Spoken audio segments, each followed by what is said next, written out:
Hello friends, एक बार फिर से स्वागत है आपका हमारे यूट्यूब के ऑनलाइन प्लेटफॉर्म पर।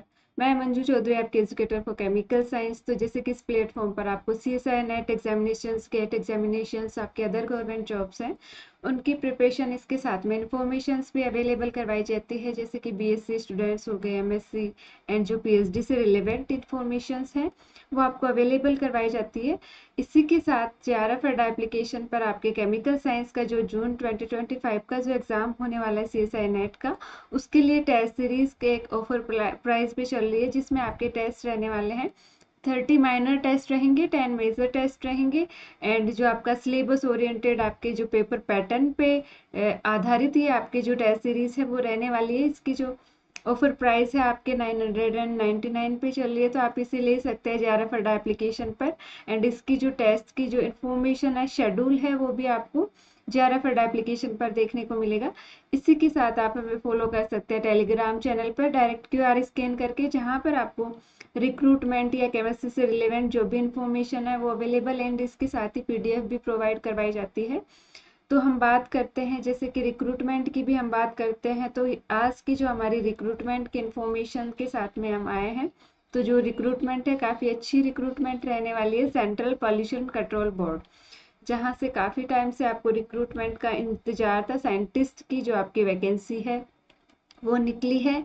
तो अप्लाई ऑनलाइन अप्लाई करने की जो डेट है वो आपकी स्टार्टिंग डेट रहने वाली है 7 अप्रैल से आपके फॉर्म्स ओपन हो गए हैं, आप अप्लाई कर पाएंगे। लास्ट डेट ऑफ सबमिशन आपकी एप्लीकेशन की रहने वाली है 28 अप्रैल रहने वाली है। And due to administrative reason the last date of application has to be extended. And यहाँ पे हम बात कर रहे हैं जो आपका जो एलिजिबिलिटी की कट ऑफ डेट है वो रहने वाली है 28 अप्रैल ही रहने वाली है। अब इसमें हम देख लेते हैं कौन सी वैकेंसीज हैं, उनकी क्या पे पर्क है, एलिजिबिलिटी क्या है एंड जो एप्लीकेशन फीस क्या है, एग्जाम पैटर्न क्या है, ये सब हम देखते हैं डिटेल में। जो जो आपकी फर्स्ट वैकेंसी है साइंटिस्ट बी वैकेंसी है, लेवल 10 की आपकी वैकेंसी रहने वाली है, आपके लिए वैकेंसी है। तो इसमें आपका जो पे पर्क रहता है 56,100 रुपीज़ से 1,77,500 मीन्स ओवरऑल आपको मंथली इन्वेस्टमेंट की यहाँ पे हम बात करें, लेवल 10 की वैकेंसी है तो 1 लाख प्लस आपको जो मंथली सैलरी है वो अवेलेबल करवाई जाएगी। इसमें नंबर ऑफ पोस्ट भी काफ़ी अच्छी वैकेंसी है, पोस्ट आपको देखने को मिली है। टोटल 22 पोस्ट आपके लिए हैं। अपर एज लिमिट की भी यहाँ पे 35 ईयर्स रहने वाली है रिजर्व कैटेगरी के लिए, as well as senior scientific assistant जो पोस्ट नंबर 4 है वो भी आपके लिए रहने वाली है। 4 वैकेंसी यहाँ पे है, लेवल 6 की ये वैकेंसी रहने वाली है। तो इसका भी जो आपका पे मैट्रिक्स है काफ़ी अच्छा पे मैट्रिक्स रहने वाला है। यहाँ पे एज लिमिट आपके 30 ईयर्स होगी। एंड इसके साथ ही हम बात करते हैं जूनियर टेक्नीशियन या सीनियर लेबोरेटरी असिस्टेंट की 2 वैकेंसी आपके लिए देखने को मिलेगी। एंड जूनियर लेबोरेटरी असिस्टेंट की 2 वैकेंसी देखने को, 18 टू 27 ईयर्स दोनों के लिए आपकी जो एज लिमिट रहने वाली है। एंड जो कैटेगरीज हैं उनके लिए रिलैक्सेशंस हैं। फिजिकल डिसेबिलिटीज़ के लिए जो रिजर्व पोस्ट की बात की जा रही है, साइंटिस्ट बी में 2 पोस्ट आपके रिजर्व रहने वाली हैं। आगे हम देख लेते हैं और डिटेल में आप देख सकते हैं, अगर आप एलिजिबिलिटी रखते हैं इंटरेस्टेड तो एलिजिबिलिटी हम देख लेते हैं अब आगे जाके कि आपकी एजुकेशनल क्वालिफिकेशंस क्या होनी चाहिए। तो इसमें देखते हैं 36 पेज का आपका ये काफ़ी डिटेल्ड में एडवर्टाइजमेंट है, आप इसे देख सकते हैं।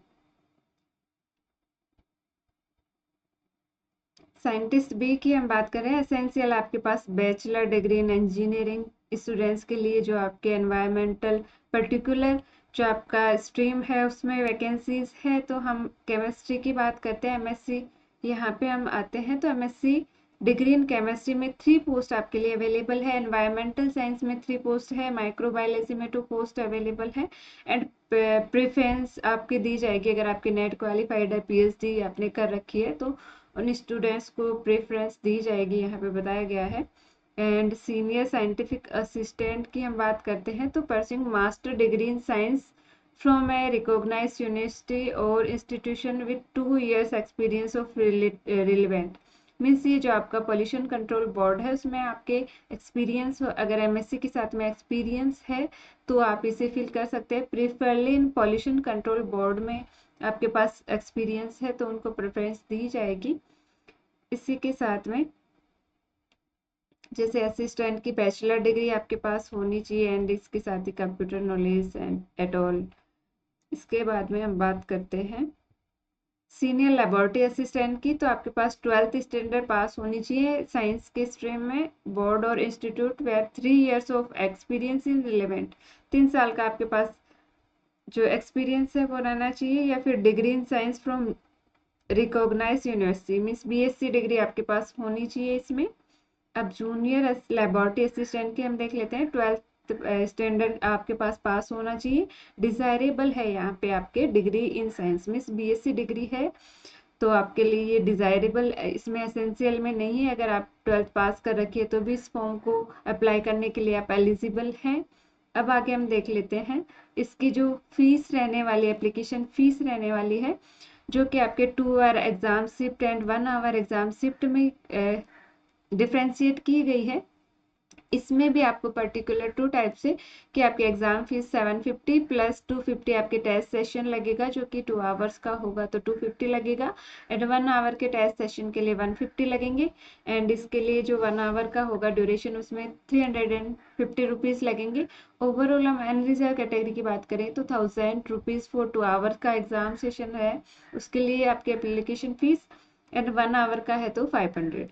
इसी के साथ अगर आप SC ST PWD ex serviceman या वुमेन कैंडिडेट्स है तो आपको एग्जाम फीस से एग्जाम्प्ट किया जाएगा, बट आपको जो टेस्ट फीस है वो आपको चार्ज पे करने होंगे, जो कि 2 आवर्स के लिए 250 रुपीज़ है, 1 आवर के लिए 150 रुपीज़ है। And the board reserve to right post, आपकी जो पोस्टिंग है वो कहीं पे भी हो सकती है, सेंट्रल पॉल्यूशन बोर्ड के कहीं कोई से भी आपके लोकेशन है वहाँ पे हो सकती है। एंड आगे required to applicant are not required to upload the scanned copy of certificate supporting documents with application form, however the same shall be product at time document DV आपका जब होगा डॉक्यूमेंट वेरिफिकेशन तब आपको ये जो documents है वो scan करना है, बाकी अभी जो फॉर्म्स है उसमें डिटेल ही आपको देनी है। And they purchase essential qualifications आपकी कंप्लीट होनी चाहिए। एक्सपीरियंस अगर पोस्ट में एक्सपीरियंस मांगा है तो वो भी आपके पास होना चाहिए फॉर्म फिल करने से पहले। No updating of qualification and experience will entertain after the last date, अगर आपकी जैसे कि 28 अप्रैल है उसके बाद में आप अचीव करते हैं तो उन्हें कंसिडर नहीं किया जाएगा। तो इस तरह से काफ़ी अच्छी आपके साइंटिस्ट बी की जो वैकेंसी है वो भी काफ़ी अच्छी पे स्केल में एक गवर्नमेंट आपकी जॉब्स हैं 22 सीट्स, जो कि काफ़ी अच्छी वैकेंसी हम कह सकते हैं। जैसे कि आपके साइंटिस्ट की निकलती है 1-2 वैकेंसीज निकलती हैं, तो ये तो 22 आपके वैकेंसी है। And a candidate admission to written test skill trade test interview.